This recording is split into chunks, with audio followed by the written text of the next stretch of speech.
नमस्कार मित्रांनो, इयत्ता 12वी अर्थशास्त्र प्रकरण 1 सूक्ष्म आणि स्थूल अर्थशास्त्राचा परिचय या प्रकरणामधील आज आपण शेवटचा मुद्दा स्थूल अर्थशास्त्राचे महत्त्व या घटकाची माहिती अभ्यासणार आहोत. मित्रांनो, यापूर्वी आपण सूक्ष्म अर्थशास्त्राचं महत्त्व अभ्यासलेलं होतं. आज आपल्याला स्थूल अर्थशास्त्राच्या महत्त्वाचा अभ्यास करायचा आहे.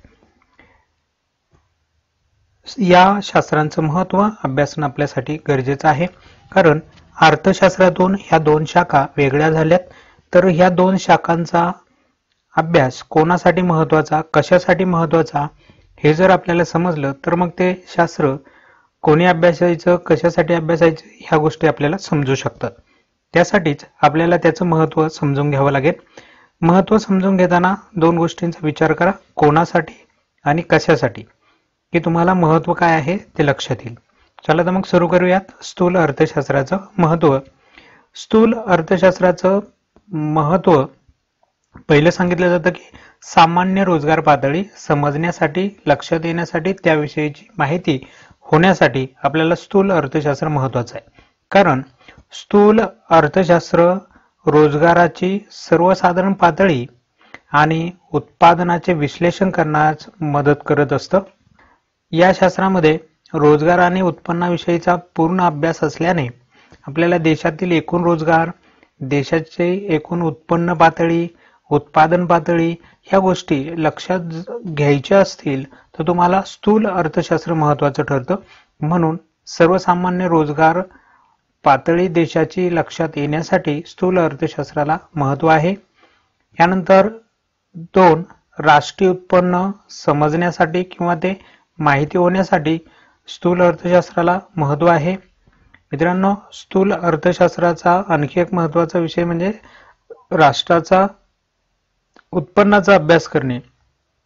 त्यामुळे राष्ट्राच्या उत्पन्नाच्या अभ्यासातून आणि सामाजिक लेखा यांचे अनन्यसाधारण महत्त्व आर्थिक विकासामध्ये, देशाच्या विकासामध्ये, देशाच्या अर्थव्यवस्थेमध्ये असतं आणि त्याचा अभ्यास हा स्थूल अर्थशास्त्रामध्ये केला जात असल्याने आपल्याला स्थूल अर्थशास्त्र महत्त्वाचं आहे.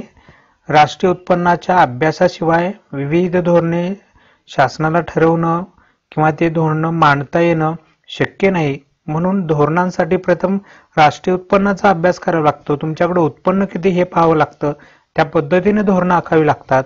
यासाठीच राष्ट्रीय उत्पन्नाचा अभ्यास करण्यासाठी आपल्याला स्थूल अर्थशास्त्र महत्त्वाचं ठरतं. यानंतर तिसरा महत्त्व आहे आर्थिक विकास या संकल्पनेसाठी, या घटकासाठी. पहा, स्थूल अर्थशास्त्राच्या अभ्यासासाठी किंवा स्थूल अर्थशास्त्राच्या अभ्यासातून आपण अनेक देशाविषयीच्या संकल्पना समजून घेऊ शकतो. म्हणजे देशातलं दारिद्र्य असेल, उत्पन्न असेल, संपत्ती असेल किंवा संपत्तीतली विषमता असेल, लोकसंख्या असेल, त्याचं राहणीमान असेल, इत्यादीतला फरक आपल्याला स्थूल अर्थशास्त्राच्या अभ्यासातून होतो. आणि हा सगळा जो घटक आहे तो आपल्याला आर्थिक विकास करण्यासाठी महत्त्वाचा आहे. त्याशिवाय आपल्याला आर्थिक विकास करता येणार नाही. त्यातूनच आर्थिक विकास करावा लागतो. ह्या सगळ्या संकल्पनांचा अभ्यास केल्यानंतर आपल्याला आर्थिक विकास साध्य होऊ शकतो.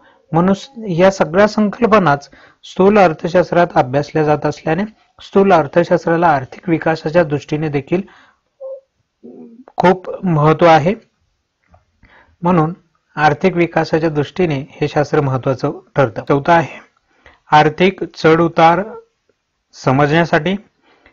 मित्रांनो, उत्पन्नातील जे चढ उतार होतात किंवा उत्पादन आणि रोजगारातील जे चढ उतार आहेत त्याची कारणं तसेच त्यांचे नियंत्रण आणि त्यांची तीव्रता कमी करण्यासाठी जे आपल्याला स्थूल अर्थशास्त्रातील विश्लेषण मदत करतं, त्यामुळे आर्थिक चढ उतारांची माहिती समजण्यासाठी स्थूल अर्थशास्त्राला खूप महत्त्व आहे. आर्थिक चढ उतार विचारात घेतल्याशिवाय तुम्हाला देशातील स्थिती लक्षात येत नाही आणि त्या पद्धतीने निर्णय घेता येत नाहीत. त्यासाठी आर्थिक चढ उतारांची माहिती असणं गरजेचं आहे. ही माहिती आपल्याला स्थूल अर्थशास्त्राच्या अभ्यासातून होते, म्हणून ह्या शास्त्राला महत्त्व आहे. त्यानंतर स्थूल आर्थिक चलांचा अभ्यास होण्यासाठी पहा मित्रांनो, ही सामान्य रोजगार पातळी किंवा राष्ट्रीय उत्पन्न, आर्थिक विकास, आर्थिक चढ उतार, हे जे काही आपण घटक अभ्यासलेत, हे सगळे घटक म्हणजे स्थूल आर्थिक संकल्पना आहेत किंवा चल आहेत. हे अर्थव्यवस्थेचे कार्य समजून घेण्यासाठी खूप महत्वाचे असतात. स्थूल आर्थिक चलांचा अभ्यास करणे महत्वाचे ठरते.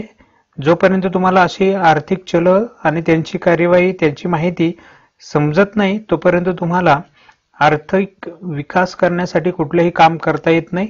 आणि ह्या चलांचा अभ्यास यासाठी खूप महत्वाचा मानला जातो. म्हणून आपल्या अर्थव्यवस्थेतील मुख्य आर्थिक समस्या जाणून घेण्यासाठी एकूण राष्ट्रीय उत्पन्न, उत्पादन, रोजगार आणि सामान्य किंमत पातळी यांसारख्या आर्थिक चलांची माहिती विचारात घ्यावी लागते. त्याचा संबंध या सगळ्या घटकांशी येत असतो. म्हणून स्थूल आर्थिक चलांचा अभ्यास करण्यासाठी देखील स्थूल अर्थशास्त्राला महत्व आहे.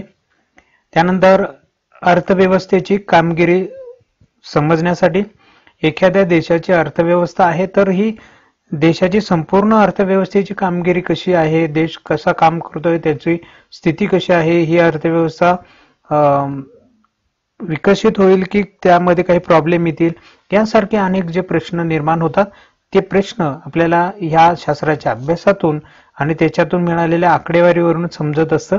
म्हणून राष्ट्रीय उत्पन्नासारख्या आकडेवारीचा उपयोग करून दीर्घकाळातील अर्थव्यवस्थेची कामगिरीचं मापन करण्यासाठी देखील आपल्याला या शास्त्राचा उपयोग होत असतो.